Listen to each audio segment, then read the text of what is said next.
ಶಿವಮೊಗ್ಗ ತಾಲೂಕು ಮಳಮಾಚಿನಹಳ್ಳಿ ಗ್ರಾಮ ಪಂಚಾಯಿತಿ ವ್ಯಾಪ್ತಿಯ ಚಿಕ್ಕದಾಸರಹಳ್ಳಿ ಗ್ರಾಮದ ಸರ್ಕಾರಿ ಹಿರಿಯ ಪ್ರಾಥಮಿಕ ಶಾಲಾ ಆವರಣದಲ್ಲಿ ನಡೆದ ಮಕ್ಕಳ ಸಂತೆಯಲ್ಲಿ ಪೋಷಕರು ಗ್ರಾಮಸ್ಥರು ಹಣ್ಣು ತರಕಾರಿ ಖರೀದಿಸಿ ಮಕ್ಕಳಿಗೆ ಪ್ರೋತ್ಸಾಹ ನೀಡಿದರು. ಇತ್ತೀಚಿನ ದಿನಗಳಲ್ಲಿ ವಿದ್ಯಾರ್ಥಿಗಳಿಗೆ ಪಾಠದ ಮತ್ತು ಆಟದ ಜೊತೆಗೆ ಆಧುನಿಕ ಜಗತ್ತಿಗೆ ಎಲ್ಲ ರೀತಿಯ ಕುರಿತು ಮಾಹಿತಿಯನ್ನು ನೀಡುವುದು ಶಿಕ್ಷಣದ ಉದ್ದೇಶವಾಗಿದೆ. ಮಕ್ಕಳಲ್ಲಿ ವೃತ್ತಿಯ ಜೊತೆಗೆ ಪ್ರವೃತ್ತಿ ಮತ್ತು ಅವರಲ್ಲಿಯ ಬೇರೆ ಬೇರೆ ಕಲೆಗಳನ್ನು ಗುರುತಿಸಿ ಪ್ರೋತ್ಸಾಹಿಸಬೇಕು. ವಿದ್ಯಾರ್ಥಿಗಳಲ್ಲಿ ಬಾಲ್ಯದಿಂದಲೇ ಸಂತೆ ವ್ಯಾಪಾರ ವಹಿವಾಟು ಕುರಿತು ಕಲ್ಪನೆ ನೀಡುವುದು ಮುಖ್ಯವಾಗಿದೆ. ವಿದ್ಯಾರ್ಥಿ ಜೀವನದಲ್ಲಿ ಅವರಿಗೆ ಮೌಲ್ಯಗಳನ್ನು ತಿಳಿಸುವುದು ಇಂಥ ಕಾರ್ಯಕ್ರಮಗಳಿಂದ ಸಾಧ್ಯವಾಗುತ್ತದೆ ಎಂದು ಮಳಮಾಚಿನಹಳ್ಳಿ ಗ್ರಾಮ ಪಂಚಾಯಿತಿ ಪಿಡಿಒ ಶೈಲಾ ಮೇಡಮ್ ಅವರು ತಿಳಿಸಿದರು. ಮಕ್ಕಳಿಗೆ ಜ್ಞಾನಕ್ಕೆ ಪೂರಕವಾಗಿ ಇಂಥ ಕಾರ್ಯಕ್ರಮಗಳು ನಡೆಯುವುದರಿಂದ ಸರ್ವಾಂಗೀಣವಾಗಿ ಅಭಿವೃದ್ಧಿ. ಮಕ್ಕಳಿಗೆ ಅಂಕಗಳಿಗೆ ಜ್ಞಾನ ನೀಡುವ ವ್ಯಾವಹಾರಿಕ ಕಲೆ ಇದಾಗಿದೆ. ಬಾಲ್ಯದಿಂದಲೇ ಬದುಕಿನ ಕಲೆಗಾಗಿ ಕನಿಷ್ಠ ವ್ಯವಹಾರ ಜ್ಞಾನವಾದರೂ ಕಲಿಯಬೇಕು.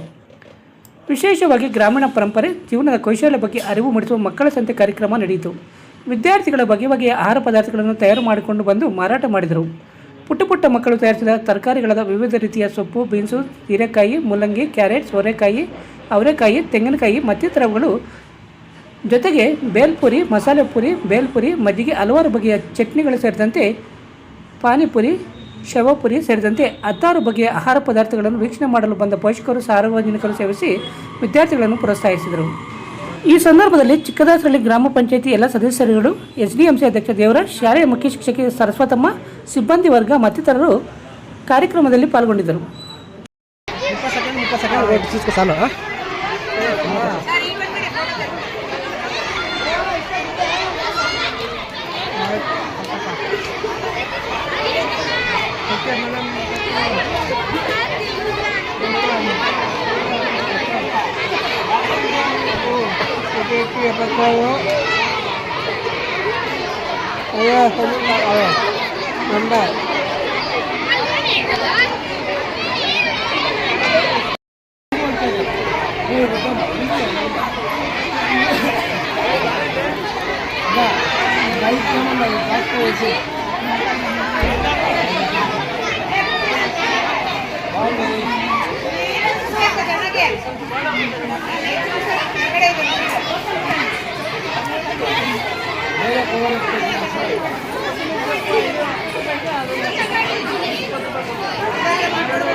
ಫೋಟೋ ಬರ್ತೀವಿ.